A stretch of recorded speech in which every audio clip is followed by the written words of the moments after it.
जय माता दी। आज जिस विषय पर हम चर्चा कर रहे हैं वो है साल का जो उत्तम समय आ रहा है, जिसे हम पुष्य नक्षत्र कहते हैं, जो स्थायी नक्षत्रों का सम्राट जिसे कहा जाता है। ऐसा नक्षत्र जिसमें बुरे ग्रह भी हमें अच्छा प्रभाव देते हैं, बशर्ते हमें उसकी आराधना करने का ढंग पता हो, पूजा करने का ढंग पता हो, तो अवश्य ही उसका जो दुष्प्रभाव है वो नहीं मिलता, उसका अच्छा ही प्रभाव मिलता है। तो आज का जो विषय है वो इसी पुष्य नक्षत्र में है। इस पुष्य नक्षत्र को नक्षत्रों का सम्राट इसलिए कहा जाता है कि इसमें कोई दिन वार नहीं देखा जाता। जो महीने में एक बार ये अवश्य आता है, इसमें कोई दिन वार का स्पेशल नहीं है। अगर ये गुरुवार को आया तो इसे गुरु पुष्य नक्षत्र कहा जाता है। अगर ये संडे को आया तो इसे रवि पुष्य नक्षत्र योग कहते हैं, जिसमें हम अगर कोशिश करें कुछ ना कुछ नया खरीदने की। वैसे पोष महीने में क्या होता है कि हम कोई वाहन हुआ, कोई नया घर हुआ, हम परहेज करते हैं कि वो ना खरीदें, क्योंकि एक विचार माना जाता है। पर इस पुष्य नक्षत्र में हम अपने घर का उद्घाटन भी कर सकते हैं, नया वाहन भी खरीद सकते हैं। इसमें विशेषकर आप सोना, चांदी, तांबा, पीतल ऐसा कुछ सामान अवश्य खरीदें, आपके लिए बहुत ये शुभ रहेगा। अब बात करते हैं कि हमारे लिए कुछ ऐसे उपाय जिससे हमारा जो नया साल है वो बहुत शुभ हो। तो देखो, सभी को लक्ष्मी की खास जरूरत होती है, बहुत नीड होती है, क्योंकि बिना धन के भी कोई बात नहीं बनती। हाँ, ठीक है कि धन भी सब कुछ नहीं होता, पर फिर भी इसकी बहुत जरूरत होती है। तो हमने कुछ ऐसे प्रयोग करने हैं जिससे हमारे धन भी आए, स्वास्थ्य भी रहे, हमारे घरों में सुख शांति भी रहे। तो आज मैं जो आपको उपाय बताने जा रही हूँ बिल्कुल निःशुल्क उपाय है, उसमें कोई आपका पैसा नहीं लगना। थोड़ी सी आपको क्या चाहिए, श्रद्धा चाहिए। बिना श्रद्धा के तो कुछ भी नहीं है। श्रद्धा से अगर हम पत्थर को भी पूजते हैं तो वो भगवान हो जाता है। तो आपने श्रद्धा के साथ ही इस उपाय को करना है। ये जो नक्षत्र है, जो गुरु पुष्य योग है, ये 29 दिसंबर को रात्रि को 1:05 पर आ रहा है। मीन 1:05 कब हुए, जब 28 तारीख का 12 बजे खात्मा हुआ, तो 29 तारीख को 1:05 पर देर रात्रि, ठीक है। तो इसकी जो शुरुआत है और जो इसका समापन है वो 30 तारीख को 3:10 पर है। तो इसमें हमने कुछ ऐसा उपाय करेंगे जिससे हमारी सभी जो प्रॉब्लम है वो खत्म हो जाए। आपने क्या करना है, सभी के अगर हम ढूंढते हैं तो पुटकंडा कह देते हैं, उल्टा चिरचिटा कह देते हैं। ये आम ही जड़ी बूटी है जो मिल जाती है।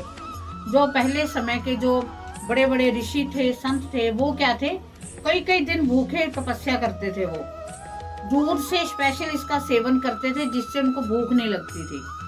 पर हमने कोई सेवन करने के लिए मैंने कह रही, क्योंकि आजकल हम जैसी खुराक खा रहे हैं उसमें हमने सेवन नहीं करना। कहने का मतलब मैं आपको बता रही हूँ कि ये जो जड़ी बूटी है ये आज की नहीं, बहुत प्राचीन है। तो आपने अपने आसपास में देखना है, ये आप मोस्टली मिल ही जाता है ये पौधा।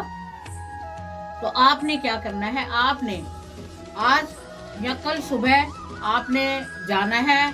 वैसे आज ही आप जाएं, आपने जाकर निमंत्रण देना है उस पौधे को कि कल मैं आपकी जड़ अपने इस कार्य हेतु, अगर आपको धन की जरूरत है तो आप धन कह के लाएं। अगर आपके घर में किसी का स्वास्थ्य ठीक नहीं है उसके लिए आपको चाहिए, आप वो कह के लाएं।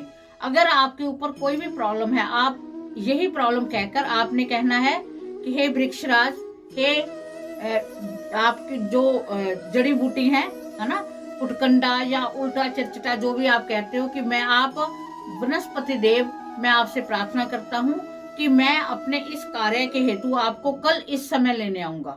आपने साथ जल का लोटा लेके जाना है, थोड़ा सा गुड़ लेके जाना है, धूप लेके जानी है, धूप दीप वगैरह लेके जानी है। उसके साथ आपने 1 या 2 रुपए का सिक्का लेके जाना है। जैसे हम किसी को इनवाइट करते हैं कि आप हमारे कल घर पर आना, आप इनवाइट करके आ जाएं। नेक्स्ट डे आपने क्या करना है, आपने फिर जाना है, जो आप समय देकर आए हो। भी मैं आपको कल बुलावा देकर गया था और आज आपको मैं लेने आया हूँ, आप मेरे साथ चलिए। तो आपने कुछ तीखी चीज नहीं लेके जानी जड़ के लिए। जैसे कोई चम्मच वगैरह ले लो, क्योंकि पानी आप डाल के आओगे वो जगह जो है वो थोड़ी सी नरम हो जाएगी। आपने उसकी जड़ को लेकर बड़े आदर भाव से कोई कपड़ा ले जाना है, उसमें आपने लेकर जाना है। किसी ने टोकना नहीं है कि ये क्या कर रहा है या कोई वहम है। अगर वहम हो तो करने की कोई जरूरत नहीं है। सभी जो वीडियो देख रहे हैं, अगर कोई वहम करता है या आपको लगता है कि नहीं ऐसे नहीं हो सकता, तो कोई जरूरत नहीं है किसी उपाय करने की। अगर आपको लगता है, अब मैंने पहले ही कहा है कि विश्वास सबसे जरूरी होता है, कि विश्वास अगर है तो फिर सब कुछ है।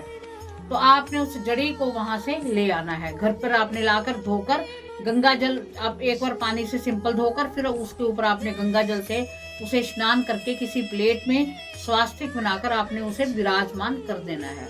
उसके बाद में आपने अपने नहा धोकर, आपके शुद्ध वस्त्र तो पहले ही होंगे, उसके बाद में आपने उनको तिलक लगाना है, धूप दीप देनी है, प्रार्थना करनी है, मिष्ठान चढ़ाना है, 1 2 5 रुपए का सिक्का चढ़ाना है। और आपने प्रार्थना करनी है कि हे माँ लक्ष्मी, आप हमारे घर में स्थायी रूप से वास करें। देखो, जब हमारा रोगों पर पैसा लगता है तो वो अलक्ष्मी होती है, जो रोगों पर पैसा हमारा खराब करते हैं। तो हम लक्ष्मी का अगर आह्वान करेंगे तो वो हमें सुख, समृद्धि, वैभव सब कुछ हमें साथ देगी। तो आपने उनकी प्रार्थना करते हुए कि विष्णु भगवान के साथ, आप भगवान गणपति रिद्धि सिद्धि जी के साथ हम आपका आवाहन करते हैं, आप यहाँ पर विराजमान रहिए। आपने उनको पूजा पाठ करके वहां आधे घंटे के लिए वहां छोड़ देना है। जोत आपने देसी घी की जगानी है। मैं आपको बताना चाहूंगी कि इस दिन माँ लक्ष्मी का पुष्य नक्षत्र में ही जन्म हुआ था, इसलिए इस नक्षत्र को सम्राट कहा जाता है। सम्राट का मीनिंग आप सभी को पता है। बताने के सभी राजाओं में जो सबसे विशाल और जिसका विशाल राज्य है वही सम्राट होता है। तो हमने इस उपाय को करके आपने कुछ समय बाद उसे लॉकर में रख देना है अपने।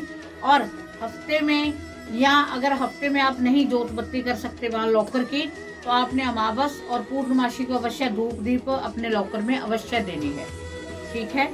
अगर आपके घर में कोई दिक्कत है, बीमार है कोई, तो आपने इस जड़ को, जो बीमार व्यक्ति है उसके ऊपर धन्वंतरी जी का नाम लेकर कि माँ लक्ष्मी आपके साथ ही धन्वंतरी जी का जन्म हुआ है, तो आप हमारे जो भी आपके जन हैं, जो भी जिनके लिए आप प्रार्थना करना चाहते हो कि इनको रोग रहित करो, उनके बाजू में आपने राइट बाजू में धारण करवा देनी है, या गले में तावीज में डालकर आपने धारण करवा देनी है। वो जड़ थोड़ी सी 2 जड़ें ही ले लो, धारण करवा सकते हो।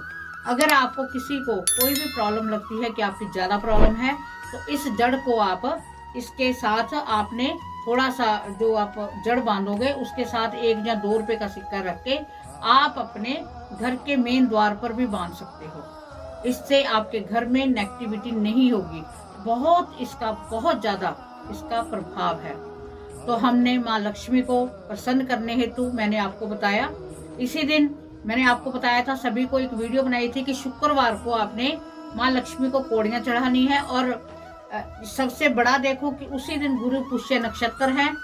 पुष्य नक्षत्र होने की वजह से कल का जो उपाय है, शुक्रवार का जो उपाय है, आप जो भी करोगे, माँ लक्ष्मी की आराधना करोगे, आपको इसका विशेष प्रभाव मिलेगा। आप देखना, आपका जो नया साल है आने वाला, वो आपके लिए बहुत बहुत शुभ आएगा। तो मैं माँ जगदम्बा से प्रार्थना करती हूँ कि सभी मेरे बहन भाइयों का, जो मेरे YouTube की छोटा सा परिवार है, सभी जो वीडियो देख रहे हैं, सभी का जो नया साल है वह बहुत शुभमय आए। सभी को नए साल की बहुत बहुत हार्दिक शुभकामनाएं। सभी की सभी समस्याएं का खात्मा हो। इसी के साथ आपको एक बार फिर नए साल की मुबारक। जय माता।